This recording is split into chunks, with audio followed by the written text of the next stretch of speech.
97 military computers, one man with a dial-up connection, and a search for proof that aliens exist. March 2002. An unemployed systems administrator in North London sits in his girlfriend's aunt's spare bedroom. The curtains are drawn.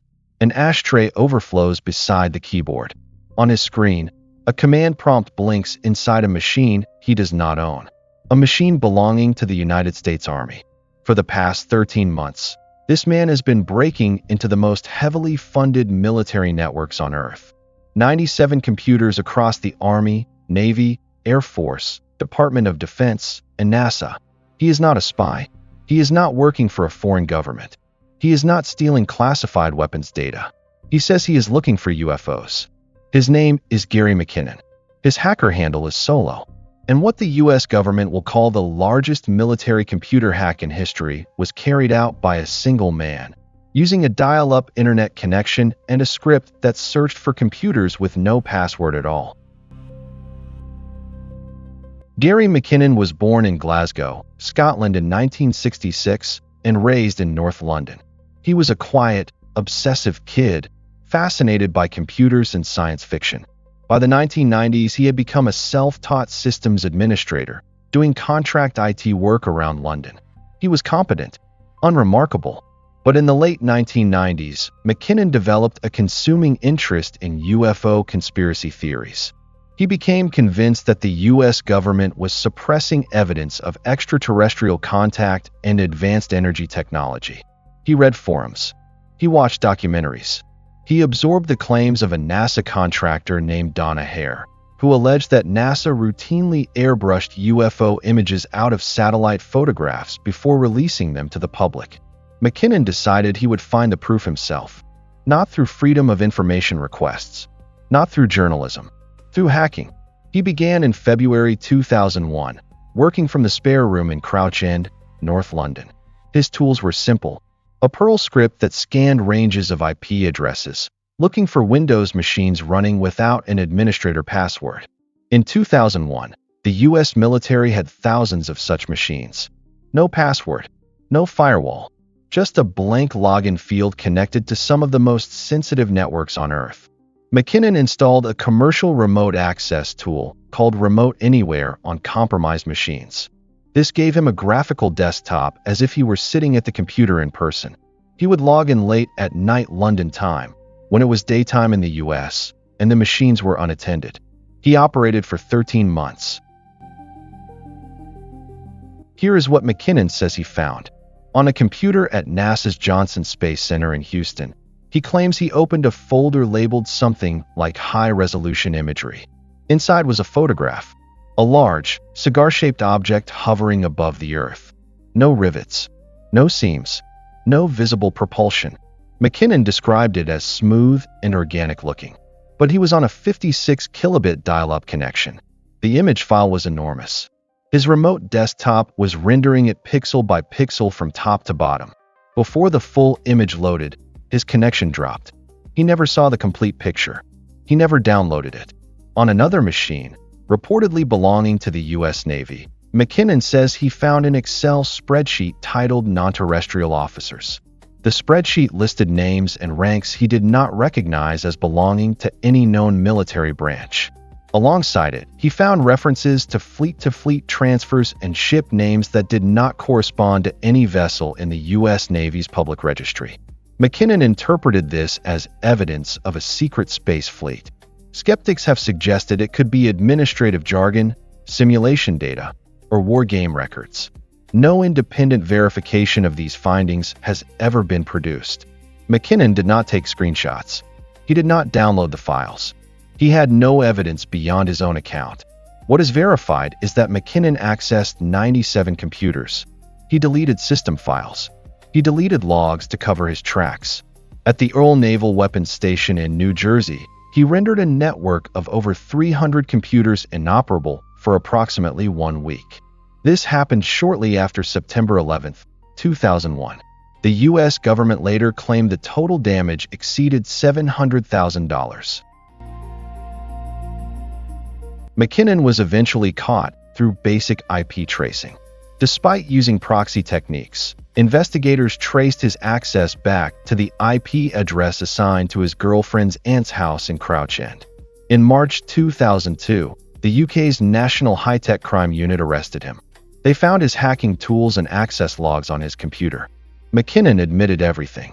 He never denied accessing the systems. He cooperated with investigators and even expressed surprise that military computers had been so poorly secured. He pointed out that he was not the only unauthorized user on those systems. He said he found evidence of other intruders, some leaving files with Chinese-language characters in the file names.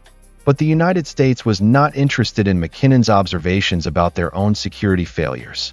In November 2002, a U.S. grand jury indicted him on 7 counts of computer-related fraud and activity.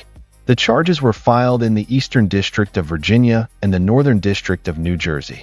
McKinnon faced a maximum theoretical sentence of up to 70 years in federal prison. The U.S. government began formal extradition proceedings, and what followed was one of the longest, most politically charged extradition battles in modern UK history. Initially, the UK Crown Prosecution Service considered prosecuting McKinnon domestically. In July 2003, they announced they would handle the case in British courts. But in 2004, the CPS reversed its position. They concluded that the evidence, the compromised servers, the logs, the damage assessments, was all on U.S. soil. Extradition was the appropriate path. McKinnon's lawyers fought back. The case wound through UK courts for years. In July 2006, the High Court approved the extradition. McKinnon appealed, and appealed again. Each ruling went against him. Then, in 2008, everything changed. Gary McKinnon was formally diagnosed with Asperger's syndrome, what is now classified as Autism Spectrum Disorder Level 1. Medical experts testified that McKinnon's obsessive interest in UFOs and his compulsive hacking behavior were directly linked to his condition. His rigid thinking patterns, his inability to foresee consequences, and his total absorption in a single topic for months were textbook characteristics of ASD. Psychiatrists also diagnosed him with clinical depression and warned that extradition to the United States carried a serious risk of suicide. McKinnon's mother, Janice Sharp, launched a public campaign that transformed the case from a legal proceeding into a national cause.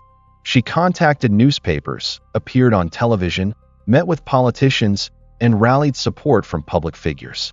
Pink Floyd guitarist David Gilmour held a benefit concert. Chrissie Hynde of the Pretenders spoke publicly in McKinnon's defense. The Daily Mail ran a sustained editorial campaign opposing the extradition. Across the political spectrum, from conservative tabloids to civil liberties groups, opinion coalesced around one argument. Even if McKinnon broke the law, sending an autistic man with suicidal tendencies to face 70 years in an American prison was disproportionate. In 2009, the European Court of Human Rights declined to intervene. McKinnon's legal options appeared exhausted, but the case had become politically radioactive. No Home Secretary wanted to be the person who sent Gary McKinnon to die in an American prison. On October 16, 2012, more than 10 years after the hack and 10 years after his arrest, Home Secretary Theresa May stood before Parliament and announced her decision. She was blocking the extradition of Gary McKinnon to the United States. May cited medical evidence that McKinnon's Asperger's syndrome and depression made extradition incompatible with his human rights. She stated that the risk of suicide was so significant that sending him to the U.S. would be a breach of Article 3 of the European Convention on Human Rights, the prohibition on inhuman or degrading treatment. The United States was furious. American prosecutors had spent a decade building their case. They viewed McKinnon as a criminal who had caused serious damage to military infrastructure in the aftermath of September 11th. But the decision was final. 2 months later, in December 2012, Keir Starmer, then the UK Director of Public Prosecutions, and now the Prime Minister of the United Kingdom, announced that McKinnon would not be prosecuted in the UK either. The reason was practical. Most of the evidence was in the United States. Witnesses, servers, damage assessments, all located on American soil. A UK trial would have been nearly impossible to conduct effectively. Gary McKinnon, the man who hacked 97 US military computers, was never prosecuted in any country. He walked free. He still lives in London. The McKinnon case exposes three uncomfortable truths. First, the state of US military cybersecurity in 2001 was catastrophic. Thousands of machines connected to sensitive military and intelligence networks were running without administrator passwords. A single individual with a Perl script and a dial-up modem could access 97 of them in 13 months without triggering a single alarm. McKinnon was not sophisticated. He was not using zero-day exploits or custom malware. He was walking through unlocked doors. The US military has since overhauled its security practices, but in 2001, the world's most powerful military could not protect its own computers from an amateur. Second, the US-UK extradition treaty was fundamentally asymmetric. Under the 2003 treaty, the US could request extradition of UK citizens with a lower evidentiary bar than the UK could use to request American citizens. The McKinnon case became the defining example of this imbalance and contributed to calls for treaty reform. Third, McKinnon's claims about UFOs remain unresolved. He produced no evidence. He took no screenshots. No independent source has confirmed the existence of a non-terrestrial officer's spreadsheet or the cigar-shaped craft photograph. But the US government's aggressive 10-year pursuit of prosecution did little to dispel the impression that they were trying to silence him rather than simply punish a computer crime. The case cost millions in legal fees on both sides. It strained diplomatic relations between the US and UK. And at its core, it began with the simplest question in cybersecurity: who left the password blank? If this story kept you watching, subscribe to Cyber Decoded. Next, we are going inside the dark web to find out what actually happens when you open Tor and navigate to the hidden internet.